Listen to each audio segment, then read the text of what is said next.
Constelar la enfermedad desde las comprensiones de Hellinger y Hammer. Autora Brady Champetier de Reeves. Sigue este y otros audiolibros en la página de Holistic Lunar. La enfermedad. Introducción. Con este libro quiero poner al alcance de los lectores mi experiencia sobre la enfermedad y su tratamiento. A lo largo del tiempo he podido ir integrando distintas orientaciones que me resultaban muy eficaces cada una por separado y se enriquecían enormemente al fusionarlas. Las constelaciones familiares, el análisis transaccional, la nueva medicina de Hammer, la programación neurolingüística o las terapias sinergéticas. Lo que he aprendido en estos últimos años deseo compartirlo con los enfermos que confían en las constelaciones familiares para comprender y aliviar sus sufrimientos, con mis compañeros consteladores y terapeutas y con todos los que están descubriendo el camino hacia una nueva manera de vivir. Ante todo, quiero honrar a Bert Hellinger, que descubrió la filosofía, la ciencia y la terapia del nuevo paradigma de la visión cuántica de la realidad, aunque no fuera en absoluto su meta. Gracias a su conexión, su integridad y su rigor fenomenológico, él nos ha abierto la perspectiva de las constelaciones familiares, el amor a la vida tal como es. Nos ha entregado las claves del éxito, de la abundancia y del amor, las claves de la salud y de la paz, y ha expuesto a la luz dinámica sistémica profunda de la enfermedad. Nos ha acercado al poder sanador del amor del espíritu. En segundo lugar, quiero agradecer al Dr. Rick Gerald Hammer, otro gran alemán, la aportación revolucionaria que ha hecho la humanidad sobre la causa, la estructura y el tratamiento de las enfermedades, entregándose en cuerpo y en alma a la investigación y difusión de sus descubrimientos. Ambos nos dicen que la enfermedad no es ninguna maldición, sino que es una propuesta de disolución. Veremos cómo la enfermedad es el camino de vuelta a la salud, es un movimiento del espíritu que abre un reencuentro profundo con la vida y con el amor. Es el final de un movimiento circular de reconciliación que puede atravesar varias generaciones. No hay curación sin sanación, y esta sanación este es un nuevo abrazo a la vida como es. Sana el pasado, el presente y el futuro. Este libro está dirigido a distintos lectores y cada uno podrá seleccionar el capítulo según su necesidad. La primera parte ofrece el marco en el que me he movido. He descrito los fundamentos de las constelaciones familiares de la enfermedad y la relación íntima que existe entre nuestra actitud frente a los padres y nuestra salud, la noción de la exclusión, la base de la enfermedad, lo que nos transforma en excluidores, las dinámicas inconscientes de amor ciego que atan a los vivos con los excluidos y con los excluidores, y sobre todo la relación mente excluidor y excluidos, pues ahí se encuentra el significado profundo de la enfermedad. Además, mi deseo ha sido mostrar de forma accesible que la fusión de las constelaciones familiares con la nueva medicina resulta asombrosamente eficaz y generadora de comprensiones importantes. Por ello, resumo los conceptos fundamentales de la nueva medicina en relación a las constelaciones y el tratamiento no médico de las enfermedades. La visión de Hammer de que la estructura biológica de la enfermedad es bifásica se adecua a la observación fenomenológica de la constelación familiar de la enfermedad y le da su significado profundo. Gracias a las dos fases, la enfermedad lleva en sí misma su propio equilibrio, su propia compensación y la vuelta a la salud, que es el resultado de una compensación completa. Es decir, que Hammer descubrió que la enfermedad era un movimiento del espíritu, ya que todo lo que compensa y equilibra es movimiento del espíritu. Esto nos permitirá llegar a una nueva toma de conciencia esencial sobre esas dos fases de la enfermedad y el movimiento de reconciliación que supone la curación. La segunda parte de este libro presenta descripciones de más de 200 constelaciones de enfermedades sin interpretaciones, de modo que cualquiera pueda leer la constelación de una enfermedad con la que se siente identificado y resonar sin interferencias. Resonancia que permitirá un acercamiento al mensaje de su propia enfermedad y una apertura al movimiento del espíritu, permitiendo el inicio de tomas de conciencia y movimientos de sanación. La tercera parte recopila observaciones sobre conflictos emocionales desencadenantes y dinámicas sistémicas de las enfermedades. Es un material recogido durante los últimos 10 años en constelaciones familiares y la psicoterapia individual que he facilitado. Se darán cuenta que a menudo, para un mismo síntoma, existen varias emociones bloqueadas posibles. Cada uno verá con cuál resuena y de ese modo podrá trabajarse ese bloqueo. Los terapeutas tendrán en esta tercera parte una orientación básica sobre los síntomas de sus clientes, orientación que les facilitará la observación fenomenológica. Entre las más de 200 entradas, el lector encontrará algunos comentarios más extensos sobre los temas que he podido tratar más a fondo. La última parte, la de los anexos, pone al alcance del lector constelador, terapeuta o enfermo pistas de reflexión y de comprensión práctica.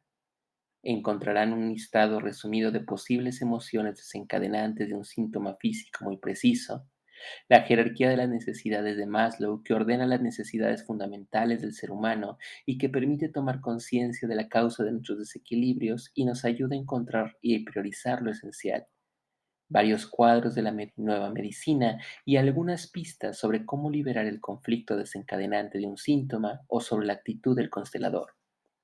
Deseo de todo corazón que este libro les sea útil y que les ayude a sintonizar con la grandeza de su vida, con la de sus pacientes y la de sus ancestros. La enfermedad, una vez descifrada, es una guía irreemplazable para sacarnos del laberinto de la falta de amor y de los sufrimientos donde nuestro desconocimiento, nuestras fidelidades y nuestra conciencia moral nos han sumido. Su misión es llevarnos al reencuentro, a la alegría, a la vida y a la plenitud. Vida. La enfermedad es un movimiento de amor del espíritu que nos lleva hacia la vida, deshaciendo el largo camino que hemos seguido para alejarnos de ella. La enfermedad solo aparece cuando nos hemos negado una y otra vez a afrontar los conflictos con los que la vida nos rebata. La vida es bifásica o dual. La fuerza, la energía y el amor nacen del equilibrio, de la fusión de los opuestos, de dos fases complementarias, una negativa y otra positiva, y de las dos polaridades. Todo lo que existe es energía y la estructura de la energía es bifásica. La energía se produce cada vez que se equilibran dos fases opuestas, fases constituidas de partículas negativas y partículas positivas. La energía se produce cuando electrones y positrones se equilibran, cuando se fusionan un hombre y una mujer, cuando un perpetrador y su víctima se reconcilian. Formamos campos de energía a la vez que vivimos en campos de energía y todo lo que vivimos, lo vivimos en forma de polaridades. Y la fuerza que permite el equilibrio o compensación de esas polaridades pertenece a un campo distinto del nuestro. Nuestros campos están regidos por el espacio y el tiempo. Una jerarquía natural nos da a cada uno de nosotros un lugar y una función de nuestra fecha de entrada a la vida, mientras que la fuerza que se necesita, la integración de los contrarios para hacer surgir de ella su energía del amor, es un campo que no conoce el tiempo ni el espacio. No es antes ni después de nuestros campos, es ahora, siempre ahora, y este es a la vez fuera y dentro de ellos, y a la vez trascendente e inmanente. Esa fuerza, ese campo accesible para todos nosotros solo a través de sus efectos, precisamente a través de la reconciliación y de la sanación, que siempre lo aporta, lo llamaremos espíritu, amor del espíritu o movimiento del espíritu. El amor del espíritu es amor a los opuestos como son. Es la fusión de los opuestos, es reconciliación. Necesita los opuestos para su posterior reconciliación. El amor del espíritu crea las condiciones de ese amor mayor, o sea, las condiciones de su propia existencia. Crea opuestos para que se combinen y al combinarse originar esa energía superior. La enfermedad es una de las dinámicas del espíritu. Es una dinámica de reconciliación generadora de salud, de energía y de amor por el espíritu. La enfermedad es el resultado de nuestro rechazo a la vida y a su vez una propuesta de solución tanto de nuestro sistema familiar como de nuestro sistema corporal. La misión de la enfermedad es llevarnos a la curación, pero no nos dejamos guiar. Nos enseña cómo la curación pasa por la sanación, por una reconciliación, pero solamente nos lo enseña, pues es un camino que debemos de recorrer nosotros conscientemente. Y en lugar de dirigir la mirada hacia donde nos indica la enfermedad, lo que hacemos es mirarla incansablemente a ella o al tratamiento. No entendemos la enfermedad. Hemos olvidado el lenguaje de los símbolos y de las señas. Ya no sabemos ver la enfermedad en Occidente desde hace siglos y hemos perdido la capacidad de leer la vida. La enfermedad nos muestra siempre a alguien o algo que fue excluido, y su mensaje es: el espíritu que te lo ha dado todo te pide que reincluyas a alguien que fue excluido por ti y por un ancestro para seguir siendo adelante con plenitud. En el campo de la conciencia familiar, todos los que han estado permanecen en un lugar determinado para siempre, independientemente de lo que hayan hecho. Todos son considerados por igual. Los campos son acumulación y transmisión de información. Nos contienen a todos y para siempre, y también contienen todas nuestras vivencias y emociones. De modo que cada recién llegado recibe el bagaje anterior completo, tanto lo amoroso y liviano como lo trágico y lo terrible. Como todo sistema vivo, la conciencia familiar busca mantener su equilibrio y utiliza mecanismos ciegos de compensación cuando el equilibrio está en peligro.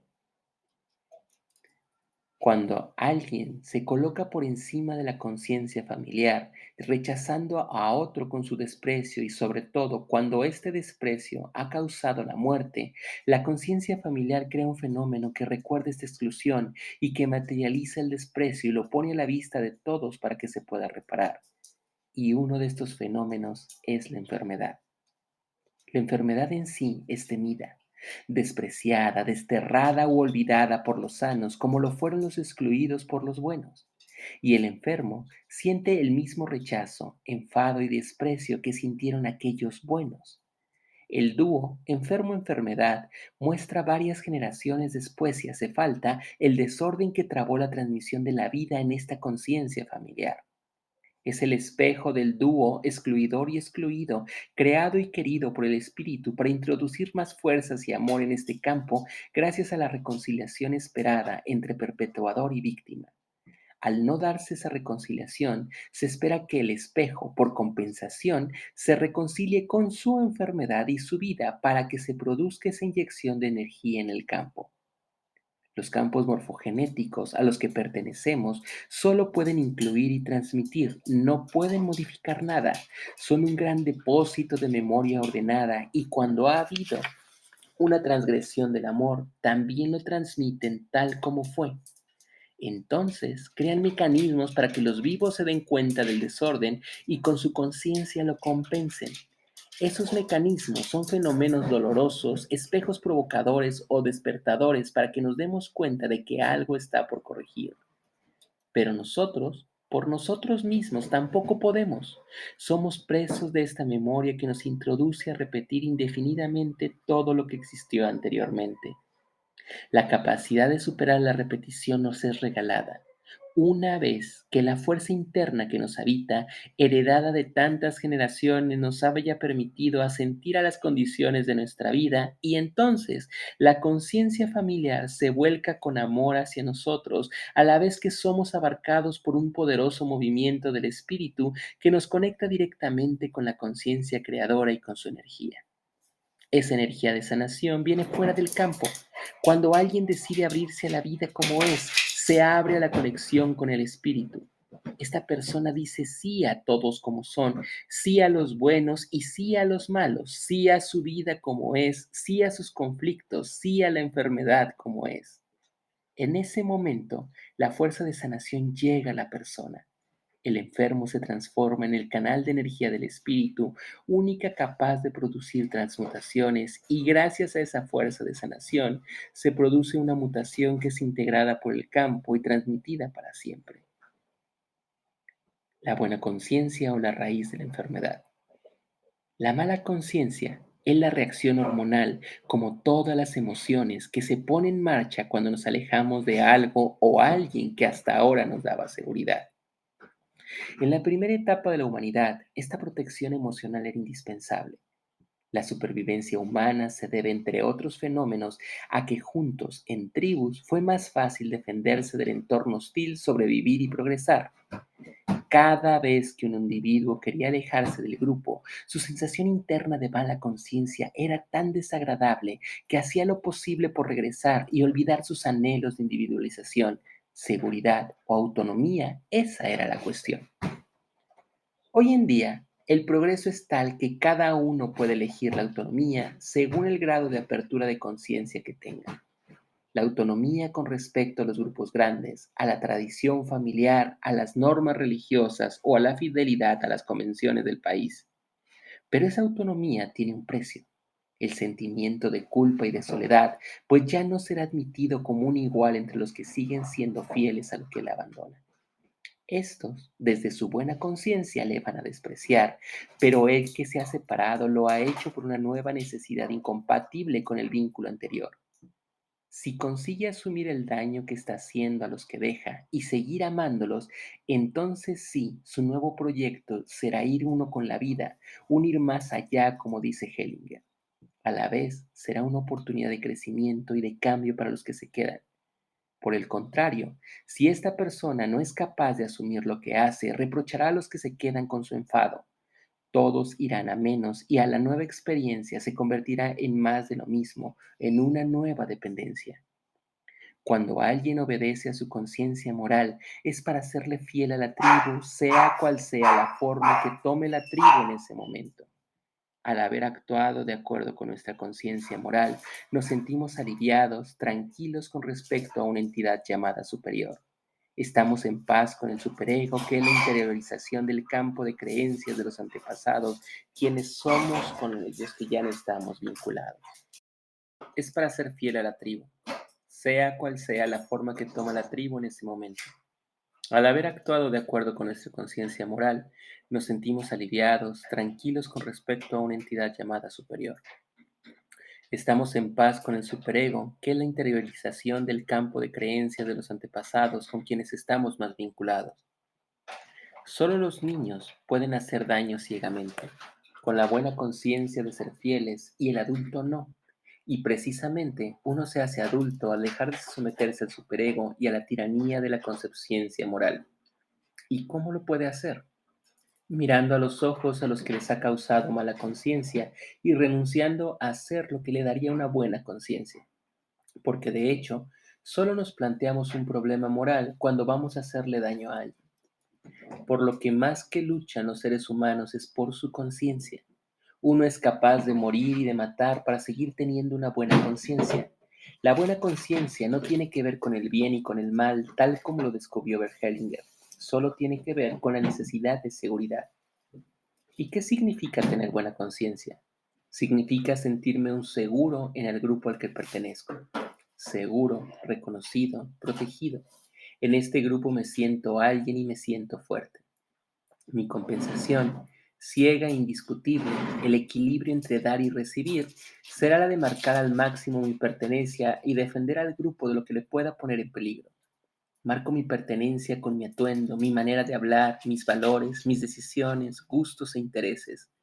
Defiendo a mi grupo de todo lo que le pueda arremeter contra él, porque los míos darían todo a cualquier precio, aún matando.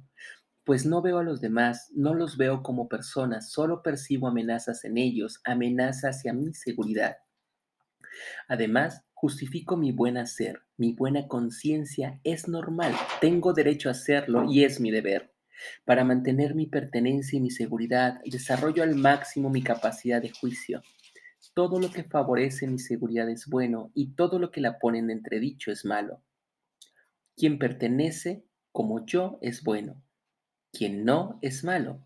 Mi deber es elegir o eliminar a ese malo o malo y hacerlo desaparecer, excluirlo de mi campo. Este movimiento de la conciencia choca frontalmente con uno de los órdenes del amor de este principio creador que abarca todo lo que existe y en particular con nuestros sistemas familiares. Todos pertenecen y todos tienen el mismo derecho de existir. Y como se ha dicho anteriormente, cuando alguien excluye al que amenaza su seguridad, se pone en marcha un mecanismo de reintegración de ese excluido. La enfermedad, mecanismo de reconciliación entre la persona con la buena conciencia y el excluido. La persona con buena conciencia se transforma necesariamente en perpetradora. Su deseo es eliminar al perturbador y la reconciliación puede abarcar varias generaciones, varios siglos incluso, pero se dará. Así pues, la raíz de la enfermedad es nuestra buena conciencia, nuestra conciencia moral que nos permite decir que alguien es malo y excluirlo tranquilamente. Cada vez que juzgamos, creamos un síntoma o una enfermedad. Y la primera manifestación de nuestro amor y agradecimiento por nuestra conciencia familiar, nuestros padres y antepasados, es nuestra conciencia moral. Todos hemos sido inocentes y morales. Por amor ciego, todos hemos sido perpetradores. Para liberar el futuro hemos de asumir ese daño sin culpa y aceptar con amor que cada uno está bien donde está y cómo está. La otra faceta de nuestra buena conciencia es ese amor ciego que hace que un hijo diga inconscientemente a su padre o a su madre: yo me hago cargo de tu enfermedad. Amor ciego responsable de las malas llamadas enfermedades hereditarias o transmisión genética.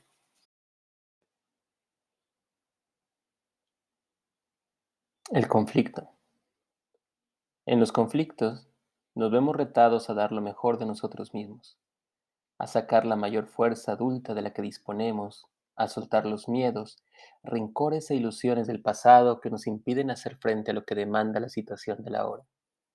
El conflicto que no resolvemos y desencadena la enfermedad es un rechazo al presente y a la vida, y el motivo por el cual uno es incapaz de enfrentarse a ese conflicto es la fidelidad a una intrincación y al campo de creencias de un ancestro. Por amor ciego a este antepasado, tendremos la misma debilidad que él. Reproduciremos su rechazo a la vida y al amor, y reproduciremos este rechazo fundamentalmente con nuestra madre y con nuestro padre. En los conflictos que la vida nos presenta, vamos a revivir los enfrentamientos fatales que hubo entre un excluidor y un excluido por la incapacidad del excluidor de adaptarse al presente y ver con amor al otro. La enfermedad va a estar presente entonces una solución en general metafórica a ese desencuentro. Durante la fase activa, nuestro estrés es la energía del excluidor perpetrador que se negó a mirar la vida tal como es. Cuando maduramos y por fin resolvemos el conflicto, entramos en la fase de resolución. El estrés desaparece y en su lugar el cuerpo inicia su recuperación con mucho cansancio, siguiendo al excluido que hasta ahora no veíamos. Ese cansancio nos permite recogernos y darnos cuenta de lo que ha cambiado en nuestras vidas. El conflicto es la oportunidad de la conciencia familiar para que el vivo se dé cuenta, suelte algo, diga que sí, entre el amor del espíritu y así resuelva un desorden anterior o permita una reconciliación y que el mismo crezca. Cuando la persona resuelve su conflicto, la conciencia familiar lo adopta como un antiguo, como una fuente de recursos y de resonancia sanadora para los demás vivos. El conflicto y la enfermedad están unidos, ambos al servicio de la vida y ambos dirigidos por el movimiento del espíritu. En el conflicto, el movimiento del espíritu está totalmente desplegado y está a la espera del asentimiento de la persona. En cuanto la persona accede a enfrentarse al conflicto, el movimiento del espíritu se transforma en apoyo y en fuerza y por el contrario, cuando la persona se resiste a estar presente en su conflicto, cuando se deja inconscientemente superar por la fidelidad a la intrincación, entrando en el rencor, el miedo, el bloqueo, el odio o la superioridad, el movimiento del espíritu se transforma en enfermedad. Es importante recordar que el movimiento del espíritu está presente en todos los conflictos, disponible y desplegado. En cuanto tenemos un gesto de asentimiento al desafío que nos es ofrecido, el movimiento del espíritu nos respalda, nos apoya y nos permite sacar fuerzas de lo más profundo de nuestro ser, pero la iniciativa tiene que ser nuestra. En cuanto sentimos al conflicto, a la crisis, a la enfermedad, a nuestra vida tal como se presenta, entramos en resonancia con la fuerza del espíritu y entonces crecemos, sanamos y nos transformamos también en una poderosa fuerza de sanación que por resonancia sube la frecuencia de todos y todo lo que vibra con nosotros. Los traumas son nuestros conflictos más grandes. Batterson decía que un problema que no se resuelve nunca en el nivel en que se planteó y que su solución existe llegar a un nivel superior. Las tragedias y los traumas humanos no se pueden resolver a nivel emocional en los que los sufrimos. Su integración y superación profunda exigen a la persona el paso a un nivel superior, la conexión con el amor del espíritu que lo piensa y que lo mueve todo como es, como él mismo al amor hacia todos. Las constelaciones nos evidencian la necesidad de desarrollar ayudas que van más allá de las necesidades emocionales, ayudas filosóficas, existenciales o espirituales. El constelador está allí para ayudar a la persona a despertar del sueño de que la terapia nos devolverá una vida sin carencias. Se trata de ayudar a que el cliente renuncie a sus expectativas o ilusiones emocionales y que acepte la vida como viene. El estado más frecuente de una persona es estar traumatizada.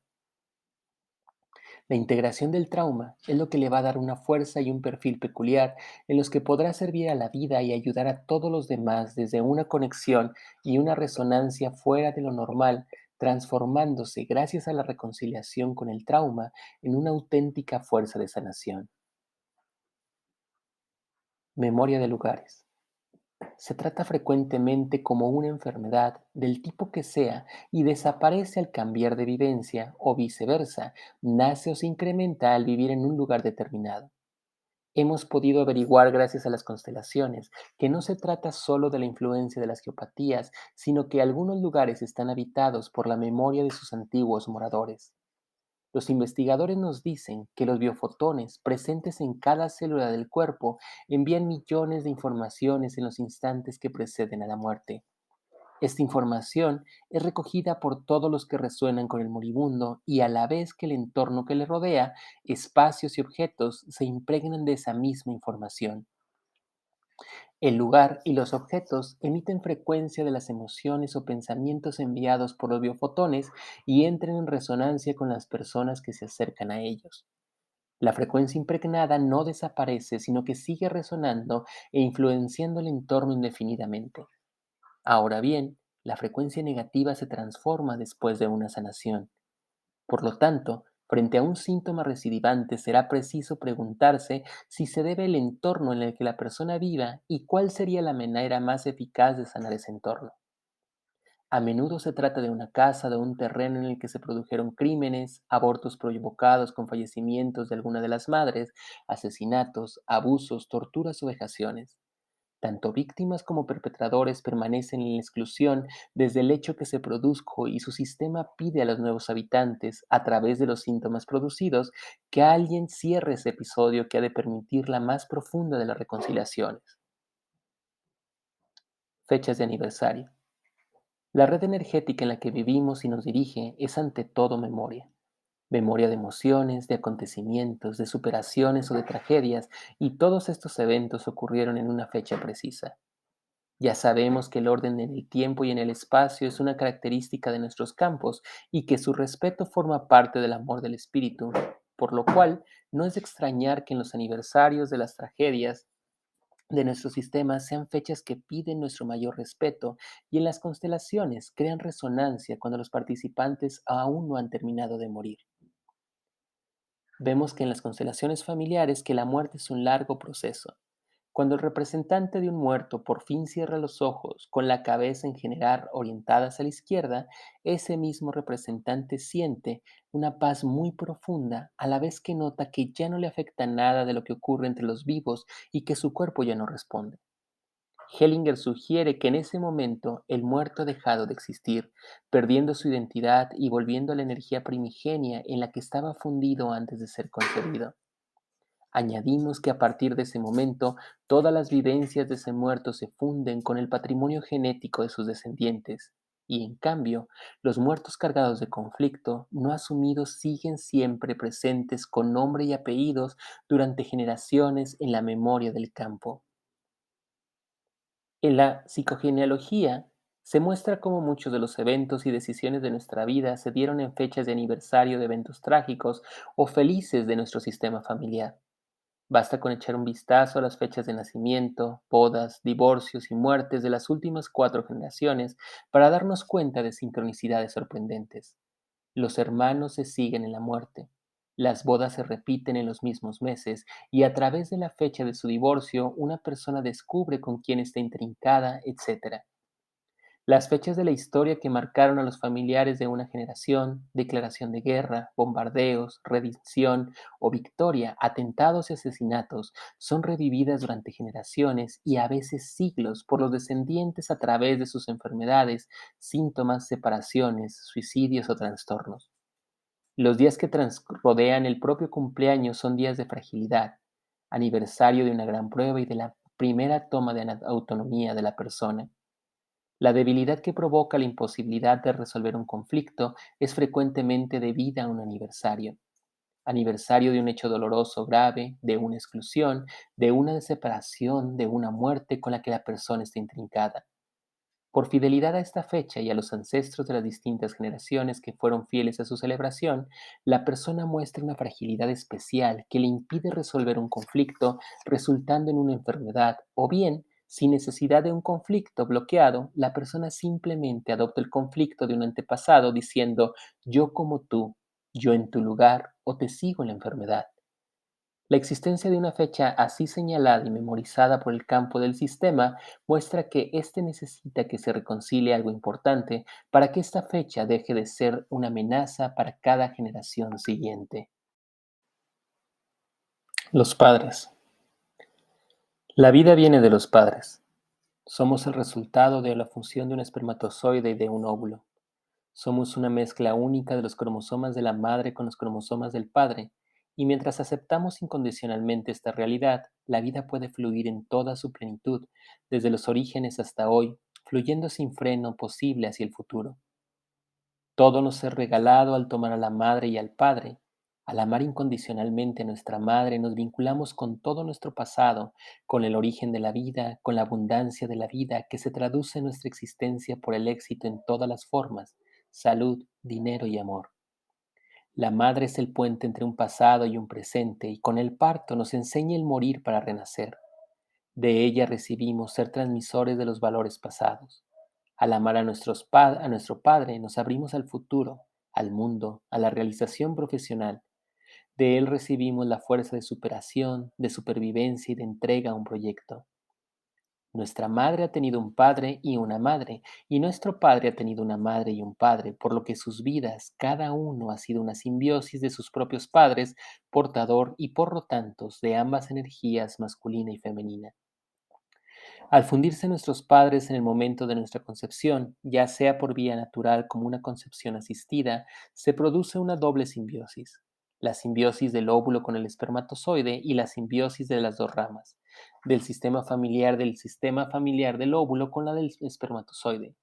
Y esto significa que al tomar a mi madre, abrazo a toda mi rama materna, hombres y mujeres, y cuando tomo a mi padre, tomo simultáneamente a los hombres y mujeres de toda la rama paterna. Madre y padre y vida son sinónimos. Aceptar la vida es aceptar a nuestros padres como son y como fueron. Rechazar algún aspecto de la vida es rechazar a uno de los progenitores o quizás a ambos y viceversa. Aceptar a nuestros progenitores es tomar la vida como es. Aceptar la vida es hacer frente a sus retos, es enfrentar los conflictos, es resolverlos por mucho que nos cueste. Bloqueamos frente a un conflicto y es rechazar a la vida tal como es rechazar al padre o a la madre o a ambos y es privarnos de una fuente de abundancia y de fuerza. Hemos visto anteriormente cómo la enfermedad es la consecuencia de una exclusión. El gran excluido señalado en primer lugar por la enfermedad es la madre o el padre según el tipo de dolencia que nos afecte. En efecto, la salud física nos viene a través de la madre, la salud mental nos viene a través del padre. Las enfermedades físicas graves se desarrollan en personas que sufrieron exclusión o ausencia de madre en un mínimo de 3 generaciones. Las enfermedades mentales se desarrollan en personas que no tienen acceso al padre desde un mínimo de 3 generaciones. El movimiento básico de las enfermedades es un movimiento interrumpido con la madre o con el padre. Movimiento interrumpido que existe debido a una intrincación con un antepasado que sufrió una separación trágica de alguno de los padres o porque el mismo enfermo vivió un alejamiento dramático con alguno de sus progenitores. El conflicto desencadenante de la enfermedad no es más que la consecuencia de este movimiento interrumpido que se caracteriza tanto por la imposibilidad de acercarse al progenitor como el rechazo al mismo al no poder asumir el dolor provocado por la distancia. La madre. Al tomar incondicionalmente a la madre, abrazamos la salud. Los 9 meses de gestación son el periodo en el que cada persona ha vivido la abundancia más completa, con todas las necesidades atendidas. Ya que el feto llegó a ese término, pese a cualquier adversidad, abrirnos a la madre es abrir las compuertas de este periodo.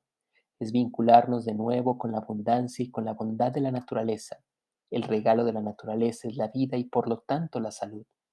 El rechazo de la madre o la imposibilidad de tomarla provoca la enfermedad, y si este alejamiento de la madre existe en 3 generaciones seguidas, se producirá una enfermedad grave.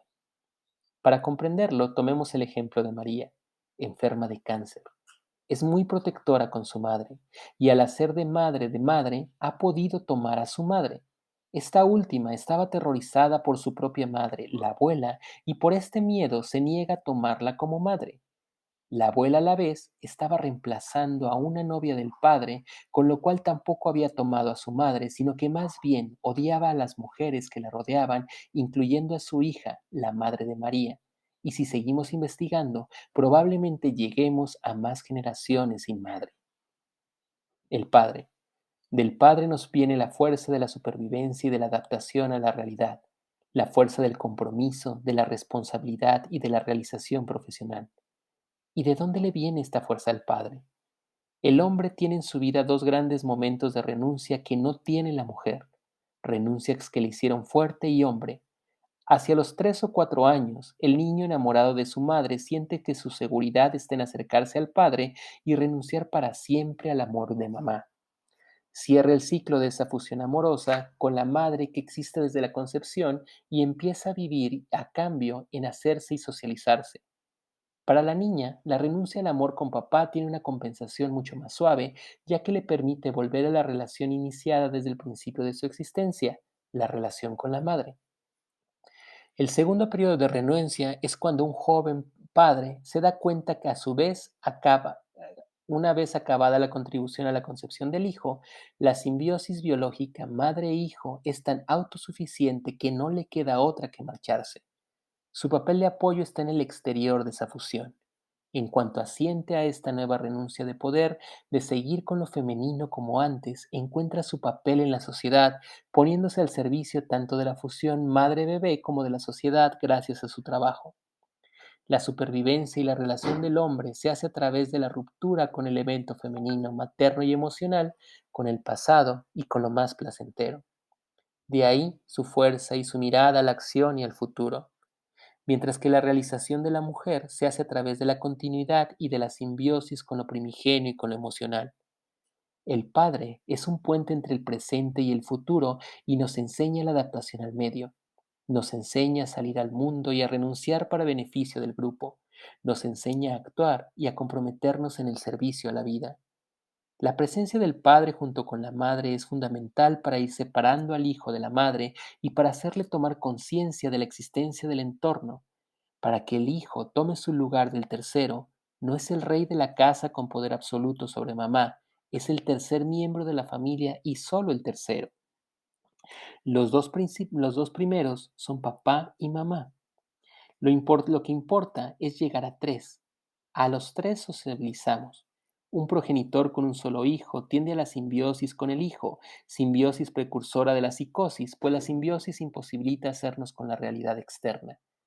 La ausencia de un padre respetado por la madre durante varias generaciones crea el marco de la psicosis. El excluido en la enfermedad mental es el padre, el excluidor una o varias madres, y de ahí la importancia de un terapeuta varón al lado de un cliente psicótico. Por otra parte, hemos podido observar en varias constelaciones de enfermedades físicas graves cómo la sanación venía del acercamiento al padre. Cuando la carga o la violencia de las madres alejan al hijo o a la hija, éste encuentra en su padre la fuerza de adaptación a la realidad más cruda. Apoyando en su padre, será capaz de sentir la vida como es, iniciándose entonces en el proceso de la sanación. El padre puede ser una figura clave. Su fuerza permite compensar a una madre ausente. A menudo en la fase de resolución, la presencia del padre, honrado y tomado incondicionalmente, compensa el alejamiento, la fragilidad de la madre, permitiendo llegar a la vida de nuevo.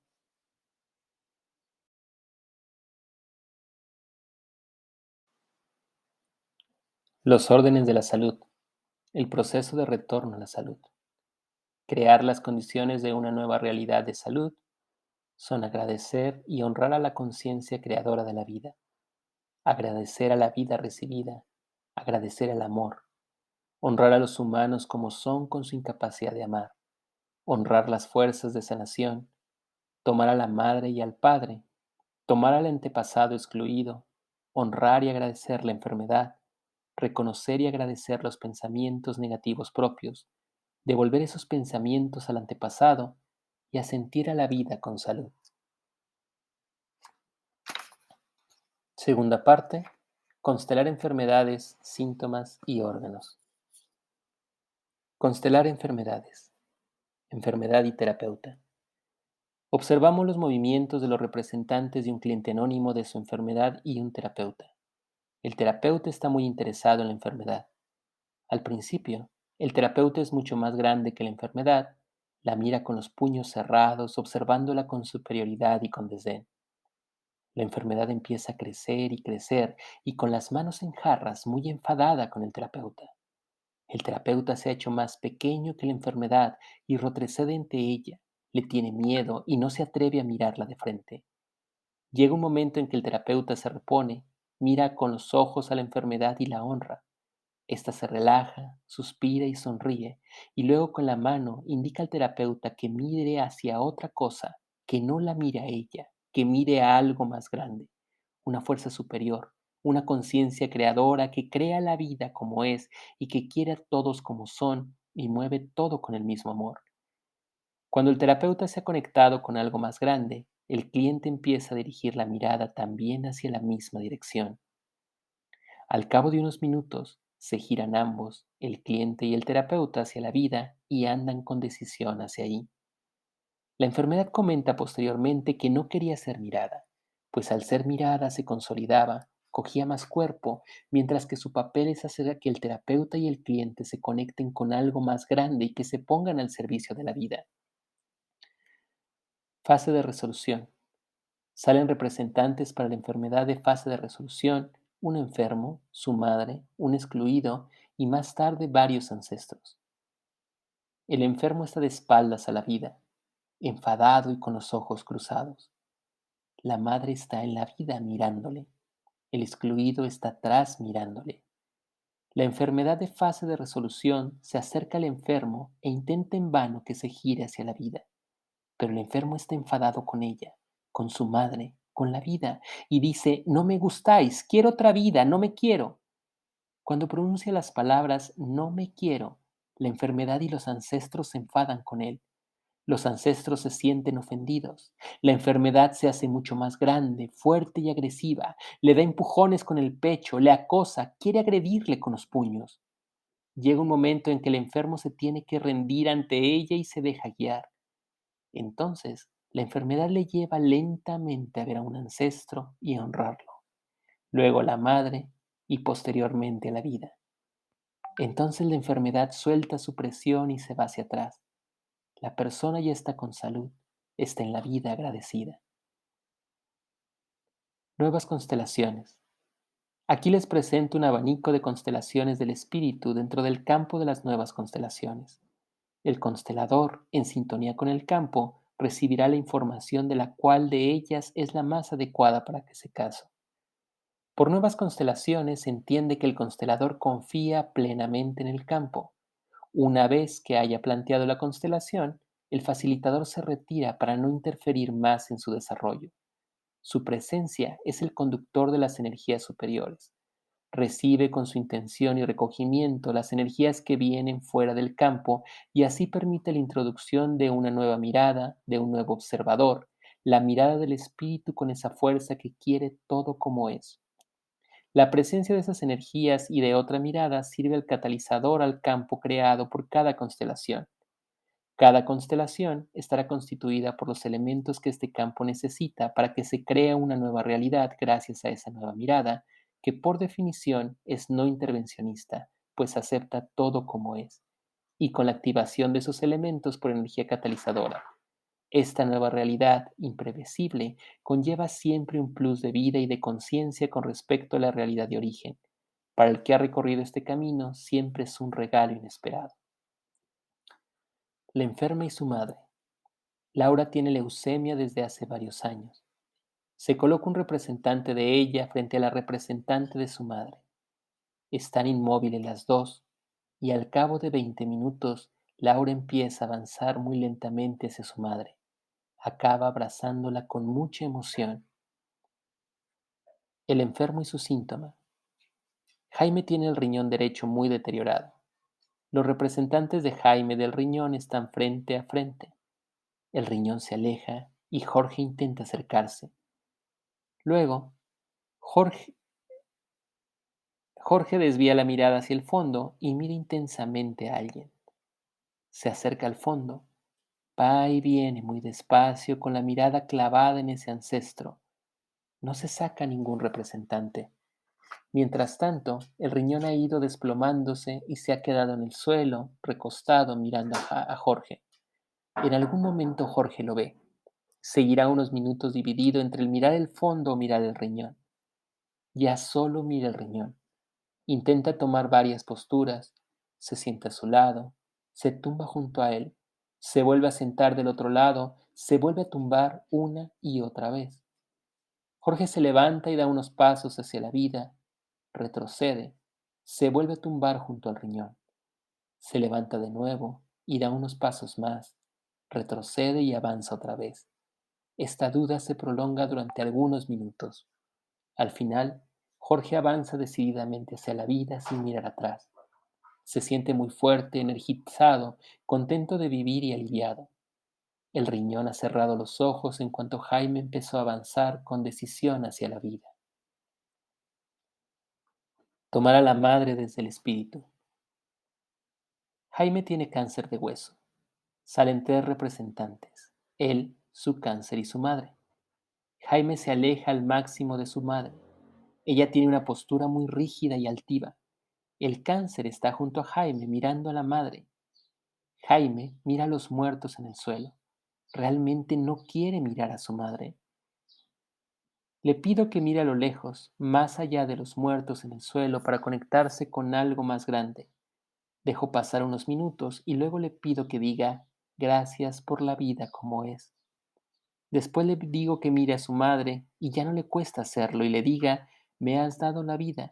Eso es lo único importante. Todo lo demás me lo busco yo porque así me toca. Gracias por ser mi madre. Conforme lo va diciendo, el cáncer se va alejando de él. Jaime está frente a su madre. Está cambiado de actitud. Lo mira con amor. Jorge inicia entonces un acercamiento que durará unos 10 minutos. Están como a unos 3 metros uno del otro hasta conseguir hallar y abrazar a su madre, sollozando. El cáncer se ha tumbado y cierra los ojos. Tomar a los padres desde el espíritu y ver a los padres en una única mirada. Begoña siempre está enferma, va de hospitalización en hospitalización. Salen Begoña misma y representantes para su padre, su madre y su salud. La salud se tumba boca abajo. Ella, Begoña, está sin fuerza a unos 2 metros de sus padres. Los padres se van alejando el uno del otro. Se miran un poco hasta darse completamente la espalda y estar muy separados.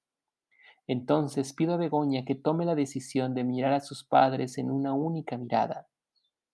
Tu madre es tu madre gracias a tu padre, y tu padre es tu padre gracias a tu madre. Decides ahora mirarlos a los dos juntos en una única mirada. Busca el ángulo hacia la izquierda de tu madre, desde el cual ves a los dos sin tener que mover los ojos, y entonces los honras a los dos a la vez. Begoña se recoge para renunciar a su preferencia por uno de sus padres y decide abrazarlos en una única morada. Busca entonces el ángulo adecuado. Lo hace muy lentamente y con mucho recogimiento. Llega un momento en el que los ve a los dos sin mover la vista y están prácticamente los tres alineados. Begoña va recobrando fuerzas. Su salud tumbada empieza a mirar con interés. Begoña no se mueve, solo mira a sus padres juntos en la misma mirada. Los padres empiezan a mirarse, a girarse muy lentamente y a avanzar centímetro a centímetro el uno hacia el otro, hasta que se encuentran, se sonríen Se abrazan largamente. Begoña se arrodilla con amor profundo. Muy despacio, los padres avanzados se van girando para estar frente a su hija. Al cabo de un tiempo, miran a su hija con amor desbordante. Begoña se levanta y se entrega a su abrazo. La salud se ha levantado y poco a poco se va a unir también al abrazo. La intención crea la realidad. Ponemos la mirada donde tenemos la intención y nuestra mirada crea la realidad. Cada una de tus moléculas representa un ser humano. Esta constelación permite trabajar para toda una colectividad con un mínimo de personas. El tema tiene que ser común a todo un grupo de gente, como personas que necesitan tomar a su madre, los afectados por una enfermedad, etc. El trabajo se hace con dos representantes, uno para quienes deseamos trabajar y el otro para la persona clave en relación al tema elegido. Tenemos que asegurarnos de tener el permiso interior para hacer esta constelación. Les cito algunos de los temas que hemos trabajado de esta manera: hijos frente a su madre, hijos frente a su padre, parados frente a su madre, enfermos frente a un excluido, violentos frente a alguien que tiene un movimiento interrumpido, contagiados de una enfermedad específica frente a un antepasado. Después de una visualización en la que los representantes abren su corazón a todos los seres humanos vivos, coloco a 3 representantes de enfermos con la consigna siguiente: cada una de tus moléculas representa a un enfermo. El campo elegirá quién representas. Enfrente de ellos se colocan 3 representantes que reciben la consigna siguiente: cada una de tus moléculas representa a un antepasado de los enfermos que tienes delante. Cada par evoluciona de modo autónomo. La constelación dura 20 minutos. 2 representantes de los enfermos terminan en la vida después de varios movimientos muy lentos y muy dispersos junto a los representantes de los antepasados. Uno de los representantes de los enfermos acaba tumbado al pie del representante de sus antepasados. Los representantes relatan haberse sentido múltiples, llenos de muchas experiencias diversas y sensaciones contradictorias que pulsaban hasta poderse unir en un movimiento. Los asistentes notaron una energía inusual en el campo.